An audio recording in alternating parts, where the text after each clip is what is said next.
En juin 2015, à l'occasion du premier anniversaire de son élection à la présidence de l'État d'Israël, le président de l'État, Reuven Rivlin, a prononcé un discours dans le cadre du forum d'Herzliya, un discours qui a fait référence et que l'on qualifie depuis de discours des 4 tribus. Le président y évoque la formation dans la société israélienne de plusieurs tribus, de 4 tribus qui sont appelées à représenter chacune dans les prochaines années, selon lui, 25% de la population israélienne. Il y a la tribu orthodoxe, la tribu Haredi, la tribu sioniste religieuse, la tribu laïque et enfin la tribu arabe. Alors, selon le diagnostic, on va dire plutôt pessimiste du président de l'État, Reuven Rivlin, les clivages entre ces 4 tribus ne cessent d'augmenter au cours des dernières années. Ces tribus vivent séparées les unes des autres dans un même pays et quasiment ne s'adressent même pas la parole et ne se connaissent pas, en tout cas. Et c'est une situation qu'il faut, selon lui, modifier radicalement pour le bien de la société israélienne. Alors aujourd'hui, à l'occasion du 71e anniversaire de l'État d'Israël, nous allons, avec nos invités, nous inspirer de ce discours du président Rivlin, que certains qualifient de discours formateur, pour tenter de comprendre si, comme le dit le président, il y a effectivement rupture entre ces différentes tribus, ou bien, comme le souhaite le président aussi, il est possible de trouver des dénominateurs communs entre les composantes de ces tribus. Alors avant de vous présenter nos invités aujourd'hui, je me dois de faire une précision importante. Comme nous le disions, Reuven Rivlin a parlé de 4 tribus. Alors, vous voyez autour de moi, il n'y a que 3 invités à mes côtés. J'avoue que nous avons estimé, d'une certaine manière, en cette fête d'indépendance, qu'il fallait peut-être se focaliser sur les clivages ou sur les liens entre les 3 tribus juives de la société israélienne, quitte à débattre peut-être dans un autre contexte, peut-être moins festif, avec un représentant de ce que le président appelait la tribu arabe. Alors, nous allons, une fois que nous aurons réglé d'une certaine manière tous nos différends entre juifs, ce sera peut-être le temps de nous rapprocher du secteur arabe israélien. En tout cas, pour débattre donc de ce thème, nous avons le plaisir d'accueillir dans notre studio ce matin 3 intervenants, et on va leur demander de ne pas utiliser leur téléphone portable en ce moment. Parce qu'on les entend. Bon voilà, alors nous allons donc débattre ensemble avec nos invités. Le premier invité, qui se trouve à ma gauche, c'est le Rav Raphaël Sadine, qui bien entendu va représenter, on va dire, la mouvance Haredi, orthodoxe en Israël. À mes côtés, Emmanuel Alperin, qui revendique ouvertement, le journaliste israélien Emmanuel Alperin, qui revendique ouvertement d'être, on va dire, dans la mouvance laïque israélienne, chilonite, ce que l'on appelle en hébreu chiloni. Et puis il y a à ma droite, sans connotation politique quelconque, le Rav Eli Kling, qui représentera ici, dans le cadre de ce forum, la mouvance sioniste religieuse. Alors, tout d'abord, messieurs, avant de rentrer peut-être dans le vif du sujet, ou peut-être en rentrant dans le vif du sujet, la première question, c'est est-ce que, comme le président, vous semblez pessimiste? Vous avez le sentiment qu'il y a une rupture entre ces courants, entre le monde chiloni, le monde sioniste religieux et le monde haredi? Rav Sadine? Moi, je partage cette analyse sans la partager les deux en même temps. Cette obsession de vouloir unir le peuple sous le modèle jacobin européen, c'est pas l'histoire juive. Nous avons des identités très très fortes, que ce soit les Haredim, c'est évident, c'est 3000 ans d'histoire. La laïcité israélienne a aussi une histoire en Europe qui commence avec la Haskalah, et le sionisme religieux a... 3000 ans également, à peu près.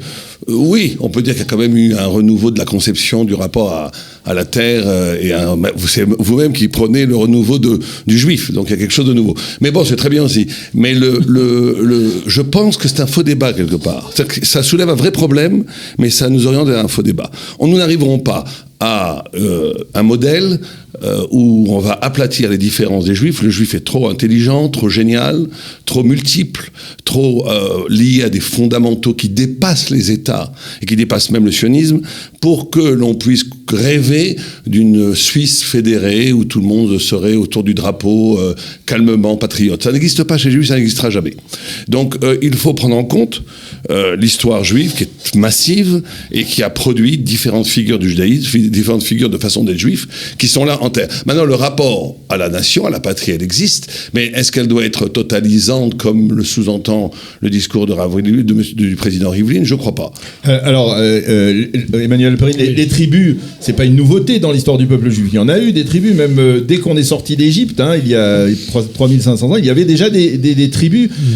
C'est bon, c'est pas bon, c'est nécessaire ou c'est problématique dans une société israélienne moderne aujourd'hui? Ça va de soi. Il y a des tribus, il y a des tribus partout. Vous venez d'évoquer la Suisse. La Suisse, il y a des tribus. Ils se détestent cordialement. Pourquoi vivent-ils bien ensemble? Parce qu'ils ont un intérêt commun. Le fric, la banque, la prospérité de la Suisse. Nous aussi, nous avons un intérêt commun. Religieux modérés, religieux moins modérés, laïcs, arabes, nous avons un intérêt qui s'exprime d'une manière très simple, par un mot très simple, le bonheur.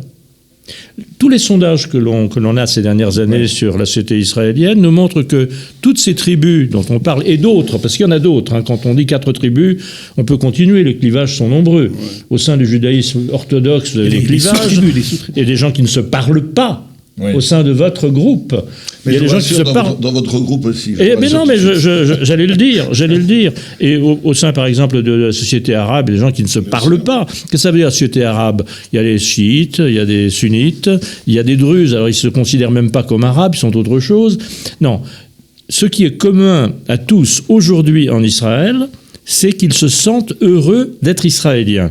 C'est énorme. C'est un grand succès. Donc, ils ont la volonté de continuer à vivre ensemble. Ensemble, ça ne veut pas dire mêlés, ça veut dire côte à côte. Côte à côte, c'est d'une certaine manière la définition du cosmopolitisme. Le monde cosmopolite, c'est pas un monde où les gens se mélangent, mais c'est des gens qui acceptent de vivre côte à côte en bonne intelligence. Eh bien, c'est ce que nous avons en Israël. Vous avez l'impression qu'effectivement en Israël, on arrive à vivre en bonne intelligence entre ces différentes composantes, ces différentes tribus? Certainement davantage que ce qu'on risquerait de penser en entendant uniquement le discours de Rivlin. Je pense que Rivlin, il parle plutôt du côté idéologique, moins du côté pratique, vie courante. Je pense que l'un et l'autre, on a été, pour les besoins de la cause, bombardés, représentant chacun d'un courant. Je ne suis pas persuadé qu'on l'est réellement à 100% dans notre vie privée. Mais ce que je veux dire, c'est que dans la vie quotidienne israélienne, et je pense justement qu'aujourd'hui, plus qu'hier, permet et même encourage ces rencontres sans qu'il y ait obligatoirement une unité. Là, je rejoins tout à fait ce qui vient d'être dit, et par Emmanuel et par le Rav Sadin. C'est vrai qu'il n'y a aucune raison, je ne pense pas d'ailleurs c'est ce qu'il voulait dire, il n'y a aucune raison de vouloir tendre à une sorte d'uniformité au niveau de nos pensées, etc. Et au contraire, ce serait en effet très anti-juif au niveau des références historiques qu'on a apportées tout à l'heure, et également au niveau de la culture juive, de la machloket, de ce qu'on a toujours appris dans les textes, etc. Donc évidemment, ça c'est non seulement impossible, mais en plus pas souhaitable. Par contre, il est vrai que pendant longtemps, je pense que pendant les premières décennies de l'État d'Israël, ce clivage au niveau des rencontres dans la vie pratique était beaucoup plus important que ce qu'il est aujourd'hui. Aujourd'hui, les gens se côtoient, se rencontrent, discutent de manière... à l'époque, on pouvait très bien vivre toute sa vie depuis la naissance jusqu'à la mort sans rencontrer l'autre. Aujourd'hui, c'est de plus en plus compliqué pour toutes sortes de raisons sur lesquelles on pourrait revenir tout à l'heure. Et à mon avis, c'est très positif. Alors oui, en vous écoutant, c'est peut-être l'atmosphère du Yom HaAtzmaut, d'unité de l'homme et du Yom HaAtzmaut. On a l'impression que tout le monde est d'accord, tout le monde partage qu'il n'y a pas de véritable problème, il n'y a pas de véritable débat d'idées entre ces trois composantes. Mais je voudrais m'exprimer toujours du discours de Reuven Rivlin pour dire le président disait que l'un des problèmes majeurs, c'est l'éducation nationale. Et effectivement, dans l'éducation nationale israélienne, on voit très clairement ce cloisonnement. Il y a 4 systèmes éducatifs dans l'éducation nationale en Israël. Il y a le système généraliste, on va dire laïque. Il y a le système sioniste religieux, Mamlarti Dati. Il y a le système orthodoxe, Atzmaï. Et puis il y a le système arabe. Donc, est-ce que peut-être tout ne vient pas de cette séparation à l'origine, alors que l'éducation devrait être une solution, en tout cas un mode de rapprochement, elle est peut-être un mode de séparation, de division dans la société israélienne ? Ben Gurion voulait au départ que même là-dessus, il y ait uniformité. Et c'est une concession qu'il a faite au monde religieux quand il a vu que les religieux n'étaient pas du tout partants pour ce genre de choses. Sa vision qu'il avait, qui était en effet une vision jacobine en fait, qu'il a réussi à imposer non sans mal, par exemple à l'armée, en faisant en sorte que l'armée soit telle que tout le monde puisse venir et qu'il y ait une seule armée. Et c'était pas évident. Ça, c'est un paradoxe. L'armée, elle est unitaire, effectivement, mais d'un autre côté... Mais au niveau de l'éducation, à l'époque en tout cas, et j'espère encore pendant longtemps, l'éducation, c'était, comme le nom l'indique, une manière non seulement de donner des connaissances, mais surtout de faire passer des messages et des valeurs. Et dans la mesure où, en effet, les valeurs sont différentes pour les uns et pour les autres, et que même s'il y a quelques valeurs communes, il y a un certain nombre de valeurs auxquelles chacun de nous tient et qui n'a rien à voir avec celles que partage mon voisin, c'était pratiquement impossible de faire un seul système éducatif pour tout le monde. Emmanuel. Oui, je voudrais répondre à votre question par une anecdote. Oui. Vous vous souvenez, vous connaissez le grand rabbin Lao, le père. Quand il était grand rabbin, je l'ai interviewé à une occasion d'une émission de télévision et il venait de rencontrer le pape. Oui. Et puis, peu de temps avant, il avait rencontré le cheikh de Al-Azhar, qui est une instance religieuse importante du monde sunnite, au Caire. Et il était très content de les avoir rencontrés. Ça s'était bien passé. Alors, je lui ai dit, mais comment se fait-il que vous soyez si content de rencontrer le cheikh et puis le pape? C'est très bien, mais pourquoi est-ce que vous refusez systématiquement de rencontrer des juifs conservateurs et réformés? Et sa réponse a été... Enfin, je ne sais pas si elle était éclairante, mais il a une réaction épidermique. Il m'a dit « Ah, mais c'est pas pareil !» Et effectivement, c'est pas pareil. Rencontrer les autres, les autres, ça n'a pas d'importance. On discute gentiment. Mais rencontrer vos frères, rencontrer des gens qui sont à côté de vous et qui ont simplement une petite différence, petite, peut-être grande à vos yeux, mais qui, à mes yeux, n'est pas très importante. Ce sont des juifs, ils croient en Dieu, ils pratiquent un peu différemment, peut-être même d'une manière très différente, mais enfin, on ne les rencontre pas. Ce sont des ennemis. Comment expliquer cela et comment le résoudre ? Est-ce que quelque part ce compartimentage dans la société israélienne au niveau de l'éducation du départ, c'est peut-être pas un relent d'un esprit diasporique, on va dire. Oui, je crois que l'illusion encore une fois de l'unité uniformisante est une pure illusion. Il est bon. Le système éducatif est la conséquence de ces groupes sociaux culturels. C'est pas la cause. Pourquoi rejeter l'autre ? On ne rejette personne. Mais pourquoi le rejeter ? Parce qu'il est si proche de vous. Très intelligent. Ne retombez pas dans le défaut laïque de penser le monde haredi en cliché. En cliché tout le temps. Moi-même, j'ai eu des débats avec des réformés, il y a une radicale opposition idéologique, philosophique, métaphysique. Il n'y a aucun rejet. La Torah prônant l'amour du prochain, quel qu'il soit, et quel que soit c'est. Je vous aime comme moi-même, même si on ne se ressemble pas. Mais je n'irai pas dans votre synagogue. Et je n'irai pas dans la vôtre non plus. Donc, tout va bien.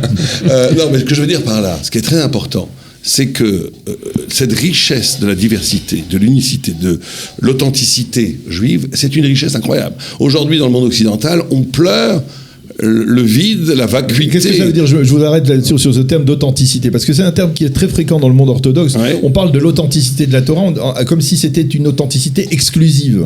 Il y a un rapport d'authenticité, peut-être pas exclusif, je pense qu'un non-juif peut avoir un rapport authentique avec la vérité, comme un juif, mais il se passe que d'un point de vue historique, d'un point de vue existentiel, sociologique, vous avez des milliers, aujourd'hui des centaines de milliers de personnes qui tournent autour du principe de l'étude, de la vérité, en faisant des sacrifices énormes, économiques et de confort bourgeois, et c'est absolument très très rare. Moi, je ne veux pas parler de moi, mais j'ai des enfants, par exemple, qui sont géniaux. J'ose le dire, je suis une mère juive qui pourrait faire des études et gagner 50-60 000 shekels par mois sans problème. Ils ont une aptitude à apprendre qui est extraordinaire. Ils étudient à fond 12-13 heures par jour dans les chivotes pour aller bientôt dans un kollel et gagner 2000 shekels par mois. Pourquoi ? Est-ce que c'est par fainéantisme, par parasitisme, ou est-ce qu'on peut enfin reconnaître que des gens sacrifient un confort économique par idéal philosophique, par idéal religieux, par une attirance à une pratique du savoir qui est liée à une vérité éternelle qui a traversé l'histoire et 4 empires, plutôt que toujours tomber dans des façons très très superficielles. Et c'est aussi leur manière de défendre les frontières d'Israël. C'est vous qui le dites. Non, mais je suppose que c'est ce que vous pensez. Parce que J'en sais rien, peut-être. Oui. C'est possible. Alors, Non, c'est pas peut-être, c'est ce que vous pensez. Si on étudie mal, ça peut être le contraire. Il y a deux petits points, si tu permets. Ouais, vas-y. Deux petits points. D'abord, malgré ce que le Rav Sadine présente comme étant une sorte de relation idyllique, en tout cas certainement pas empreinte de rejet entre le monde orthodoxe, là j'inclus également une bonne partie du monde sioniste religieux, et les représentants du courant réformé ou du courant conservatif. La vérité, c'est que même si par-ci, par-là, il y a quelques rencontres, ce que dit Emmanuel, c'est tout à fait exact. Il y a une sorte de j'allais dire presque d'hystérie lorsqu'on parle de ce genre de choses, et sans doute à cause de ce qui est passé, à cause des conséquences historiques de ce qui est encore en train de se passer, à cause du fait que le monde religieux considère, à tort ou à raison, que ce que le judaïsme réformé a apporté au judaïsme, c'était essentiellement contre-productif, et même ça aurait encouragé, d'un point de vue de ces juifs-là, ça aurait encouragé l'assimilation, qui est sans aucun doute le grand problème de tous les juifs du monde aujourd'hui. Et à cause de ça, il s'est créé une sorte de réticence à leur parler, qui en effet, à mon avis, là je vous rejoins, qui a pris beaucoup trop de proportions et qui risque de provoquer une situation encore plus grave. C'est pas le problème en Israël. Non, c'est aussi un problème. C'est aussi un problème en Israël. C'est vrai, aux États-Unis, et je suis étonné d'ailleurs que le problème du cocktail, c'est aussi un problème de ça. Je suis étonné que ce soit Emmanuel qui ait soulevé ce problème, parce que quelque part, et je me souviens, oui, c'est pas le débat, parce que je me souviens avoir eu une discussion avec un rabbin réformiste qui me disait, mais moi, c'est le président du mouvement progressiste en Israël, qui disait, mais moi, les orthodoxes devraient me bénir tous les jours parce que je fais le plus dur du travail, c'est-à-dire que je rends les gens mécréants, je les rends croyants. Et effectivement, il y a une différence. Si vous revendiquez comme mécréant, comme athée, vous pouvez pas venir et défendre le mouvement réformiste ou conservateur qui, par essence, représente une forme d'expression du judaïsme. Je défends tous les juifs. Pour moi, tous les juifs. Il est comme Voltaire. Il n'est pas d'accord avec nous, mais il se bat pour que les autres puissent penser comme il veut. Absolument, mais Voltaire n'a jamais dit cela, vous savez bien. Ah bon. Non, jamais. Non. Ah bon. Voltaire était vraiment absolument. Oui, non, c'est pas Figaro. Figaro, c'est Beaumarchais. Beaumarchais. Oui. Non, mais Voltaire était totalement, c'était un type intolérant, en particulier avec les Juifs. Avec les Juifs, oui, effectivement. Alors, je voudrais revenir parce qu'effectivement, on a effleuré ce sujet dans vos réponses. Là encore, le président dit qu'il y a une problématique centrale à travers son discours, qu'il y a une problématique centrale dans la société israélienne, c'est que, on risque de se retrouver aujourd'hui dans une société israélienne où la moitié de la population, c'est-à-dire la tribu arabe et la tribu orthodoxe, c'est-à-dire charédite, n'est pas sioniste dans la définition du sionisme d'Herzl ou dans la définition du sionisme originel. On parle du sionisme politique. Alors, du sionisme politique. C'est-à-dire, finalement, il a sur ce point-là, il a tout de même un peu raison, le président. Oui. Le sionisme est un mouvement minoritaire, a toujours été minoritaire au sein du peuple juif. C'était même une petite minorité. Je vous conseille d'ailleurs de lire un livre remarquable d'Albert Londres de 1929, Le Juif errant est arrivé, extraordinaire. Il décrit la société israélienne, en devenir, et surtout il parle des juifs de la diaspora qui sont pas sionistes du tout. Pas de sionistes du tout. Il y a un sioniste qui l'interroge et qui lui dit « Ces juifs ne comprennent pas ce qui se passe en Europe. Ils sont comme les habitants de l'île de Stromboli. » C'est un volcan. Ils sont sur un volcan, ils attendent l'éruption.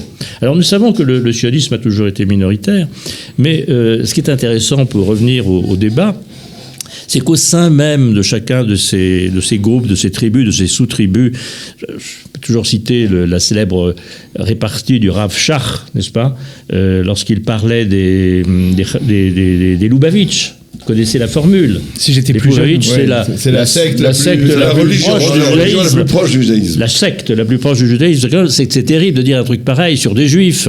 Non, c'est incroyable. Alors, juif incisif, vous n'allez pas nous rendre. Le caractère particulier du sionisme laïque, c'est qu'il est ouvert aux non-laïques. il demande à tous les juifs, qu'ils soient croyants ou qu'ils ne soient pas, qu'ils soient croyants à leur manière ou à une autre manière, de venir nous rejoindre, tous. C'est pour ça que l'État d'Israël est ouvert à tous. Ouvert à tous. Oui, c'est mais pour ça. C'est pour cela. Non, mais laissez-moi. Je voudrais terminer. Il est ouvert à tous, et c'est pour cela que nous, juifs laïcs, nous faisons des concessions constantes. Nous acceptons, par exemple, de manger cachère partout. Partout, alors que, par exemple, je ne peux pas, je suis absolument impossible, par exemple, si je suis à l'armée, ou si je suis dans un ministère, ou si je suis dans une institution publique quelconque, je ne peux pas avoir une goutte de lait dans mon café après mon repas. Je l'accepte volontiers, pour que tout le monde se sente bien en Israël, pour que tout le monde se sente chez soi. Je suis prêt, je le fais constamment, le Shabbat, lorsque je prends ma voiture, de faire un détour, parfois de quelques kilomètres, pour ne pas déranger mes frères juifs. Je le fais volontiers. Et malheureusement, je ne vois pas de la part de ceux qui croient, et surtout de ceux qui croient, je ne vois pas de leur part la même volonté, le même désir de... En quoi vous ne le voyez pas? Le désir du compromis. Pourquoi je ne le vois pas? Il faut que je réponde à ça. Oui. On est entièrement d'accord sur le... Moi, je me sens pas visé, donc Parlez bien dans le... Vous devriez l'être. Vous êtes un rabbin. Pas sûr. Vous êtes un rabbin. Non, je pense que là, on était trop d'accord au début, donc effectivement, là, on arrive Il y a un débat, discussion. sinon c'est ennuyeux. Le vrai débat, effectivement, c'est... le judaïsme ancestral, qui excède largement tout patriotisme et tout rapport sociologique à un peuple, et dont c'est un de ses fondamentaux, bien entendu, le rapport au peuple. Mais il y a une dimension mystique, une dimension spirituelle énorme, qui, confrontée à des exigences de modernité et d'aménagement sociopolitique, par définition est rebelle et par définition font faire des frictions. Maintenant, le fait qu'une personne soit totalement fidèle au principe de vérité, et ne fait pas de compromis, effectivement, fin de vérité, n'engage surtout pas un refus de tolérance, d'amour et de rapport de respect par rapport à l'autre. Et je pense que là, il faut absolument différencier les deux. Et je trouve que dans le paysage médiatique israélien, les invectives anti sont beaucoup plus des laïcs vers les religieux que les religieux vers les laïcs. Vous avez le monopole médiatique pratiquement, et on entend pratiquement tout le temps des attaques contre le monde haredi. C'est très très rare que dans les radios haredi, j'entende des attaques contre les laïcs. Donc quand on parle de tolérance, il faudrait que chacun balaye à sa porte, et que c'est très important de réfléchir aussi sur des habitudes de pensée qui sont fausses. Quand vous dites, par exemple, je vous complimente complètement pour votre attitude de respect par rapport au confort de l'autre, bien-être de l'autre, et de faire un détour. Je tiens à un président, je n'ai pas de respect à la guerre de la religion. Oui, mais je respecte les religieux. Je respecte toute personne pour ses opinions, ce qu'il veut, etc., tant qu'il ne s'agit pas de quelque chose qui va au-delà de ce qui est de l'humain. Mais si ça reste dans le cadre de l'humanité, tel que je l'entends, je respecte chaque individu. Nous sommes d'accord sur ça. Il n'y a pas de raison pour moi de respecter la religion. Je me souviens de Shimon Peres, qui est évidemment un sioniste laïque, disait souvent, lorsqu'il y avait des débats pour la constitution d'un gouvernement et qu'il fallait évidemment les religieux, il disait j'ai beaucoup de respect pour la religion. J'ai jamais compris ça. Si vous êtes laïque, si vous êtes mécréant, pourquoi respecteriez-vous la religion, qui est une superstition aux yeux d'un juif laïque? D'ailleurs, c'est une vraie question, parce que, puisqu'on parlait des sondages et du bonheur, etc., même sur les sondages, les récents sondages de certains instituts, eh bien, on remarque que beaucoup d'Israéliens qui se disent athées, eh bien, reconnaissent pratiquer une partie de la tradition du folklore juif. Traditions. Non, mais de réduire la religion à la superstition, c'est vraiment là, excusez-moi, avec tout le respect que je vous apprécie beaucoup. Avec tout le respect que je vous dois. En tant que personne et pas en tant que votre religion, c'est véritablement une preuve d'inculture par rapport à votre propre patrimoine culturel judaïque. La religion, oubliez toutes les pratiques et tout. Aujourd'hui, d'ailleurs, une très grande frange du monde laïque s'intéresse à l'étude des textes judaïques qui sont purement religieux, que ce soit kabbalistiques ou talmudiques ou midrashiques, qui sont d'une richesse conceptuelle incroyable. Lisez Lévinas. La plupart des goïms philosophes sont en admiration devant la pensée lévinassienne, qui est complètement inspirée de ce que vous appelez la superstition religieuse. Je voudrais peut-être donner la parole à Eli Kling, qui est très... Oui. Moi, ça m'intéresse énormément. Ça m'intéresse beaucoup, mais on vous a invité pour participer, pas pour écouter. Ah oui, je suis passionné de votre débat. Mais c'est-à-dire, est-ce que le mouvement sioniste religieux, il est pas quelque part un pont, quelque part ici, entre le monde sioniste laïque, qui est, on va dire, on peut parler des pères fondateurs de l'État d'Israël, et le monde orthodoxe qui aujourd'hui s'est considérablement développé. Est-ce que quelque part la mouvance sioniste religieuse, elle se retrouve dans ce rôle de pont, ou alors finalement, elle représente aujourd'hui un courant qui lui aussi a ses exigences et qui finalement reste aussi séparé des autres. Je pense qu'elle aurait bien voulu l'être. Je me souviens de la phrase qu'on attribue à Bourg, je crois, le père. Yosef Bourg, qui disait que ce qui est important dans le sionisme religieux, c'est le trait d'union. Ouais. Et c'est ce qu'il disait. Ouais. Et je pense qu'en effet, le sionisme religieux, c'est toujours, en tout cas, pensé tel. Est-ce que c'est comme ça qu'il était perçu par l'un et l'autre côté des deux bords du trait d'union? Je suis pas persuadé. Mais c'est ce qu'il voulait réellement être. Et je crois, d'une certaine mesure, qu'aujourd'hui, alors peut-être que c'est parce qu'il a eu énormément de succès finalement. Je crois qu'aujourd'hui, on a moins besoin de lui en tant que trait d'union pour l'instant, parce qu'en effet, les deux autres côtés de l'équation se sont rapprochés finalement, contrairement à ce que dit Rivlin. Je parle encore une fois dans la vie de tous les jours et non pas dans les idées. Je regarde et j'entends avec beaucoup de plaisir le Rav Sadin. Il est évident que ce genre de discours et également la conduite des enfants du judaïsme haredi aujourd'hui n'a pas grand-chose à voir avec ce qu'elle était il y a encore quelques années. Je sais que les orthodoxes haredim adorent se présenter comme étant les authentiques depuis 3000 ans. Je pense en effet que le mouvement haredi est un mouvement moderne. L'orthodoxie n'a pas 3000 ans. Je pense que le judaïsme tel qu'il était il y a 3000 ans n'a pas grand-chose à voir avec le judaïsme haredi d'aujourd'hui, pour toutes sortes de raisons, mais c'est pas pour l'instant le débat. Mais ce que je veux simplement dire, c'est que dans la conduite, laissons tomber les grandes idéologies, dans la conduite, il y a de plus en plus d'enfants haredim qui vont à l'armée, il y en a de plus en plus... Pas beaucoup. Il y en a de plus en plus. Oui, mais parce que ça prend du temps, parce que c'est normal. C'est normal. Écoutez, il y en a de plus en plus, mais il n'y en a pas beaucoup. Nahon, c'est vrai, mais il y en aura de plus en plus. Oui. Il y en aura de plus en plus, c'est une question de patience. Bon, c'est quoi 70 ans dans l'existence du peuple juif? Je pense que ça ne peut aller que dans ce sens-là, parce que la réalité est ce qu'elle est. Et parce que la majorité, et justement parce qu'ils sont de plus en plus nombreux au niveau démographique, la majorité du courant ne peut pas continuer jusqu'à ad aeternum à se considérer comme étant à part dans ce qui fait la vie de tout Israélien moyen. Et au niveau des engagements militaires, combien il y a de jeunes aujourd'hui haredim qui pensent en effet que moralement, je passe pas seulement parce que ils trouvent pas leur place dans les yeshivas, parce que c'est pas obligatoirement l'étude du Talmud du matin jusqu'au soir n'est pas obligatoirement faite pour tout le monde. Donc je passe pas seulement de ce côté-là, de ce pourcentage qui peut-être n'a pas grandi, mais comme la population haredite a grandi, alors le pourcentage fait qu'il y a en chiffre absolu de plus en plus de jeunes qui trouvent pas leur place là-bas. Mais à part ça, il y a également des jeunes que j'ai entendus moi personnellement qui me disent que même au niveau moussari, ça leur semble pas justifiable jusqu'au bout de pouvoir à 18 ans, 19 ans, lorsque mes enfants à moi et les vôtres ou même nos petits-enfants maintenant se battent pour défendre l'État, que d'autres ne le fassent pas. Et donc cette idée-là ou ces idées-là, par la force des choses, deviennent de plus en plus le Rav Sadin sait bien que même au niveau la démographie est en train de modifier modifier le comportement, même au niveau de l'accès aux études générales, de l'accès à tout ce qui est académique. Il y a de plus en plus de structures académiques. Les laïcs ont énormément tort d'exiger, je parle des militants laïcs évidemment, pas de tous, mais les militants laïcs qui ont une forme de laïcisme, de laïcité qui n'est pas du tout la seule possible, et qui disent c'est quand même pas normal que dans telle ou telle fac, pour que les haredim viennent, alors on fait des cours séparés entre garçons et filles. Bien sûr que c'est normal. On peut pas, ou bien on veut qu'en effet ils s'investissent et qu'ils se mêlent à la population générale, ou bien on veut pas. Ici on peut pas leur demander de faire des concessions sur leurs principes qui sont pour eux les principes les plus importants. Donc évidemment qu'on doit on doit pousser votre tolérance de laquelle vous parliez à titre individuel jusqu'au bout, en faire une tolérance étatique et faire en sorte que les haredim qui ont envie de le faire de plus en plus se mêlent à la population. Ça c'est au niveau haredi. Et au niveau laïque, là je rejoins le Rav Sadin, c'est peut-être ça que je suis un petit peu entre les deux.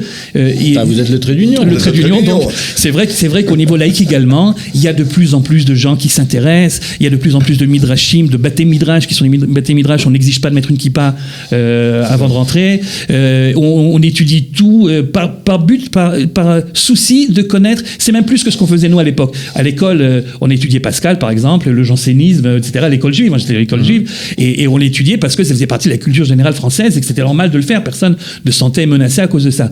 Bon, mais c'était une question d'accès à la culture générale. Aujourd'hui, c'est plus que ça du côté laïque. Du côté laïque, c'est une sorte de retour, si vous voulez, au laïcisme, à la laïcité d'un Bialik ou d'un comment s'appelait celui qui voulait absolument Katsalenson, qui disait qu'il fallait revenir sur des idées de Shabbat, etc. Et des gens, ils veulent connaître pour savoir, parce qu'ils savent que ça fait partie de leur patrimoine et qu'ils veulent avoir part également et sortir ça du monopole des juifs religieux orthodoxes. Il n'y a pas, Emmanuel, même aujourd'hui, parce que je voudrais peut-être pas passer de... Vous savez, il y a le triptyque très célèbre du Rav Kook qui dit Am Israël, Torah Israël, Eretz Israël.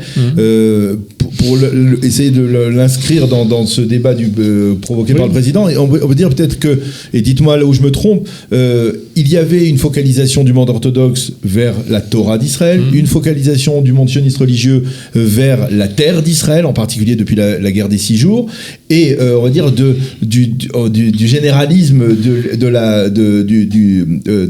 du monde sionisme laïque, qui représentait, on va dire, le sionisme laïque et l'État d'Israël comme État du peuple, État D'abord l'existence d'un peuple juif qui n'est pas évidente pour tout le monde. Alors, est-ce qu'aujourd'hui tout ça est en train de changer? Est-ce que par exemple on lance des approches dans le sionisme religieux, dans le sionisme laïque vers le monde orthodoxe en essayant d'approfondir justement les textes, par exemple, de redécouvrir peut-être des textes? Oui. Est-ce que dans le monde sioniste religieux, par exemple, après le Gush Katif, on parle plus d'éducation, de Torah et moins de terre d'Israël? Est-ce qu'il n'y a pas finalement une tentative de s'imbriquer dans les trois Monsieur Sadine, tout à l'heure, m'a repris lorsque j'ai parlé de superstition. Je persiste et signe. Je veux dire par là, pour moi, toutes les religions sont basées essentiellement sur des superstitions. Ça n'empêche pas que le christianisme a bâti des cathédrales.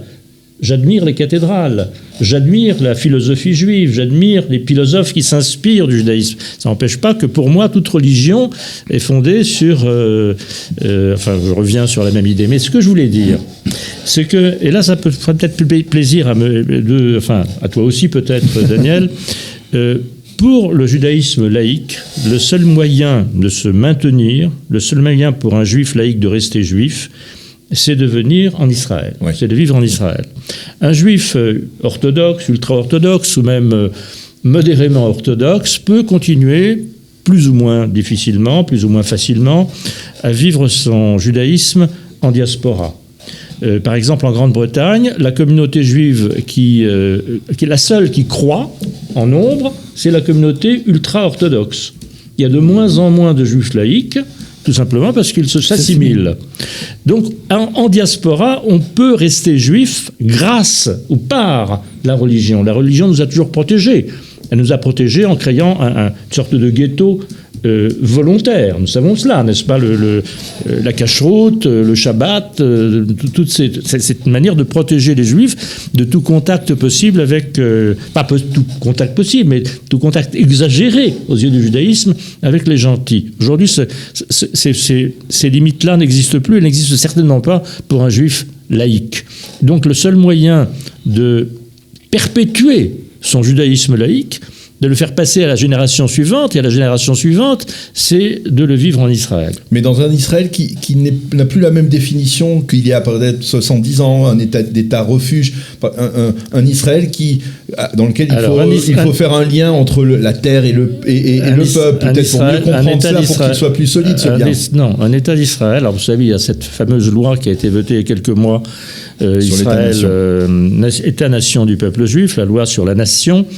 Il manque à cette loi, à mes yeux, les quelques mots absolument indispensables pour que nous restions une démocratie, à savoir, et nous garantissons l'égalité des droits pour les minorités. De tous les citoyens, pas de la minorité, de tous nos citoyens. C'est la 4e tribu qui est absente aujourd'hui, n'est-ce pas? Cette 4e tribu, il faut qu'elle soit intégrée par la loi.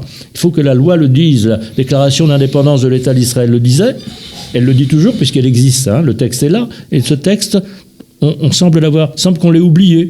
On adopte une loi et consciemment, on refuse l'égalité des droits à tous les citoyens de l'État. C'est-à-dire, c'est un État du peuple juif, point. Là, c'est quelque chose qui me semble... Il faut absolument amender la loi. Je suis entièrement d'accord sur le principe d'égalité de droits de tous les citoyens. Cependant, juste, ça n'a aucun rapport avec d'autres débats, mais quand j'entends les députés arabes tout le temps aller contre le peuple juif et d'Israël. J'ai pas du tout envie de les aider. Et ça, c'est purement émotionnel. Je suis d'accord avec vous. Non, mais je parle de l'intérêt de l'État systématiquement. Je suis d'accord avec vous. Mais quand les députés qui sont les représentants de la 4e tribu arabe à la Knesset, systématiquement, vont contre le peuple d'Israël, contre l'État d'Israël, et qui sont payés par mes impôts en tant que Rav Knesset, j'ai envie de le dire, dégagez, fichez-nous la paix. Bon, c'était juste. Vous avez envie de le dire, mais vous ne le dites pas. Je ne le dis pas parce que je respecte le droit. Voilà. Je veux finir sur le point. Enfin, je voudrais rebondir. Je pense que votre vision, et on va se titiller là-dessus, comme disait Bernanos, il disait courir vite, mais pour aller où ? Le fait de vouloir préserver cette judaïcité en le vidant de tout son contenu métaphysique et transcendant, c'est ça pour moi la vraie superstition. C'est-à-dire, être superstitieux, ça veut dire d'avoir une attache à une croyance qui n'a pas de base, ni rationnelle, ni métaphysique. Je pense que vous, les laïcs, vous allez avoir un vrai problème. La France n'est pas un État-nation, selon vous ? Oui, mais ils se définissent pas. Aujourd'hui, l'identité française n'est plus forte, elle n'existe plus, alors que vous définissez comme juif. Oui. Vous savez ce que disait... L'identité française n'existe plus. Voilà, on a entendu la phrase clé de ce débat. Aujourd'hui, l'identité est beaucoup plus mondiale et européenne. Si l'identité française existait fortement, vous n'auriez pas aujourd'hui des mouvements populistes aussi puissants qui essayent justement de la radicaliser pour la ramener sur le champ politique. Et l'identité polonaise, elle existe. Bon, là, on se détourne. Oui, là, on se détourne vraiment. Non, mais ce que je veux dire par là, c'est que le grand philosophe, j'ai oublié son nom, qui a écrit... Voltaire. Non, juif. C'est affreux, mais non. L'allemand. Maïmonide. Gershon Scholem, qui écrivait, un grand spécialiste de la Kabbalah, qui écrivait que le judaïsme et la langue hébraïque va sauter à la figure des laïcs un jour. Parce qu'ils utilisent énormément de référents bibliques, de référents talmudiques, de référents midrashiques. L'inconscient de la langue hébraïque est structuré par ce que vous appelez la superstition, mais qui est en vérité la haute pensée transcendante de la parole divine et de la conscience juive durant des millénaires. Et donc, cette utilisation à des fins purement organisationnelles autour d'un pays va à un moment donné exploser. Ce n'est pas possible. On ne peut pas se couper radicalement, réduire la religion, l'immense patrimoine culturel, intellectuel, transcendant de la religion, ça veut dire, ou bien au mieux, enfin au vrai, la parole divine, transcendante, qui excède l'être, qui parle aux hommes, et au bas mot, l'élévation humaine, ça veut dire la capacité d'être concerné par un ailleurs que l'autosubsistance. Utiliser tout ce patrimoine dans la langue et dans les références culturelles juste pour assurer une pérennité corporelle du peuple d'Israël. Vous allez au suicide. Vous allez au suicide idéologique. Mais vous acceptez mon existence tant que je ne me suis pas suicidé. Ça, je vous rassure, non seulement je l'accepte, mais j'en ai besoin. Vous savez que dans la Torah, il y a écrit qu'un tsibour, un tout jeune public où il n'y a pas un mécréant n'est pas valable. Toute communauté où il n'y a pas quelqu'un qui est résistant à la vérité n'est pas valable. Mais nous avons besoin de vous. C'est pas une personne, c'est la majorité. Je sais pas, aujourd'hui c'est la majorité. Non, mais justement, c'est-à-dire... Avant que l'on conclue. Avant que l'on conclue, d'accord. Justement, dans la mesure où je suis d'accord avec toi, ça va finalement exploser. Il a raison, Gershom Scholem. C'est vrai que, ne serait-ce que la langue hébraïque, elle est porteuse de choses qui sont tellement différentes que uniquement se contenter, ce qui est déjà énorme. On parle de ça comme si c'était... Même dans la littérature laïque israélienne aujourd'hui, on voit l'expression de texte biblique. Non, mais quand on dit se contenter de... Oui, nous avons remporté le Grand Prix de l'Eurovision avec Alléluia. Mais pas seulement, il y avait d'autres victoires moins l'Eurovision est montée comme le top de la culture. Là, on est arrivé à la laïcité. Je veux dire exactement le contraire. À quel point ce que vous dites est juste, évidemment. Nous sommes pénétrés de tout ce que notre civilisation nous a apporté, mais ça ne veut pas dire que nous devons nous livrer pieds et poings liés de nouveau aux superstitions de la religion. Ce que j'étais en train de dire justement, c'est que pour que ça saute pas à la figure, parce que le jour où ça sautera à la figure, c'est la figure de nous tous que ça va sauter, pas seulement du côté laïque. Donc pour éviter ça, et parce qu'on le voit venir, eh bien, on devrait favoriser, vous et moi, on devrait favoriser cette volonté qui existe déjà de la part d'une bonne partie de la jeunesse juive laïque d'aujourd'hui de pouvoir avoir un accès plus simple sans avoir toujours l'impression d'être jugé, surjugé. Je sais bien que tu vas encore dire que c'est un cliché, etc. Mais c'est pas des clichés, c'est des choses qu'on constate. Il y a dans certains milieux qui sont encore trop importants une volonté de rejet, pas seulement vis-à-vis des réformés, vis-à-vis des conservatifs. Ça, on peut dire que c'est pas un problème problème israélien, c'est un problème du judaïsme de l'extérieur. C'est pas dans non, c'est autre chose, Kirouv. Kirouv, ça veut dire tu viens dans ma yeshiva, tu t'habilles comme moi, tu fais Shabbat, etc. Tous les conférences. Je parle de ce qu'on parle. Si en parlant de Kirouv, on parle de ce que je disais tout à l'heure, c'est-à-dire cette volonté de créer des endroits neutres qui permettent la rencontre réelle sur la base de texte. Là, on est d'accord. Et c'est ça qu'on devrait favoriser. C'est ça qui manque encore trop aujourd'hui. Et je pense que c'est la solution finalement pour un État d'Israël. J'étais justement en train de dire juste le petit mot. C'est pas seulement vis-à-vis des gens qui sont réformés ou qui sont conservatifs. C'est également vis-à-vis de gens qui à nos yeux, se comportent de manière tellement loin de ce qu'on voudrait qu'on a créé chez nous, et certains rabbinim ne se posent pas assez en contrepoids. On a créé une certaine, j'allais dire, psychose. Quand on parle d'homosexualité dans les milieux juifs religieux, cette réaction instinctive de dégoût qui se produit fait que on fausse finalement ce genre de débat. Et encore une fois, il ne s'agit bien sûr pas de renoncer à nos principes. Alors, on va bientôt approcher de la fin de ce débat, mais le président lui aussi, dans sa tentative de trouver des solutions à cette division, à ces clivages assez solides entre ces quatre tribus, parle de partenariat. Il y a des partenariats possibles. Vous voyez, vous, un partenariat, Raphaël Sadine, entre le monde Chiloni et le monde orthodoxe, vous, et Nickling, entre le monde orthodoxe et le monde sioniste religieux, et vous, Emmanuel, entre évidemment. Alors, d'abord, je rebondis sur ce que vient de dire Rav Kling. Je suis entièrement d'accord avec lui. Il faut absolument dissocier la verticalité de la vérité, que nous appelons la vérité, ou de l'idée ou du concept, et le rapport affectif et de respect de l'autre. C'est fondamental, et je suis d'accord avec vous que tout le monde peut tomber dans le piège du passionnel, et personne n'est protégé de ça. On est d'accord. Moi, par exemple, nous organisons par exemple un colloque de la pensée juive annuelle au Centre Begin, d'ailleurs, le 26 et le 27 mai. Je vous invite, d'ailleurs, vous êtes le bienvenu, où nous allons faire intervenir toutes sortes de gens. Gérard Haddad, je ne sais pas si vous connaissez le psychanalyse, il n'est pas religieux. J'ai un débat avec lui sur Désir et Vérité. Rav Epstein, Daniel Epstein, qui est un grand penseur, qui aura un débat avec un Rav de Khoutari. Il y aura des physiciens, des astrophysiciens qui vont parler de ce que la vie est possible. D'ailleurs, le 26 et le 27 mai, 2 grandes soirées où on va réfléchir ensemble. Il y aura des religieux, des non-religieux. Donc vous voyez que des pans d'ouverture existent. On n'est pas enfermé que... Et pourtant, moi, je suis Roche Kollel, j'ai un Kollel. Je suis toute la journée dans le Beth Midrash, mais je pense que c'est absolument nécessaire de faire ce travail d'ouverture. Le travail d'ouverture, de rapport, parce que nous sommes tous concernés par l'autre, et parce que le judaïsme dit que chaque juif est une facette de la vérité. La vérité n'est pas monolithique dans le ciel. Chaque juif représente une façon, a le secret d'une écoute de la révélation qui lui est propre et qui est nécessaire à l'économie générale de tout le peuple juif. Donc nous sommes fondamentalement responsables et solidaires l'un de l'autre, ontologiquement, métaphysiquement, pas simplement moralement. Et ça, il faut absolument le vivre et le faire passer. Ceci dit, ça n'engage en rien un compromis sur la notion des valeurs, des vérités. Et je ne serai jamais d'accord avec vous sur ce que vous dites, mais je suis très intéressé à discuter avec vous. Et je pense que c'est ça la formule qui nous permettra d'avancer. Alors, chacun 1 minute pour terminer. L'État d'Israël qui fête 71 ans aujourd'hui, vous le voyez plus dans les prochaines années sous le prisme de la séparation ou sous le prisme du rapprochement entre ces différentes tribus ? Moi, je parie d'optimiste qu'il y aura rapprochement, pas dans la notion d'une fusion et d'une détérioration des identités, mais plutôt d'une intelligence, comme vous avez parlé, pas forcément que de côte à côte, d'une communication, d'une synergie où chaque groupe est nécessaire, où chaque groupe va apporter à l'autre ce dont il a besoin.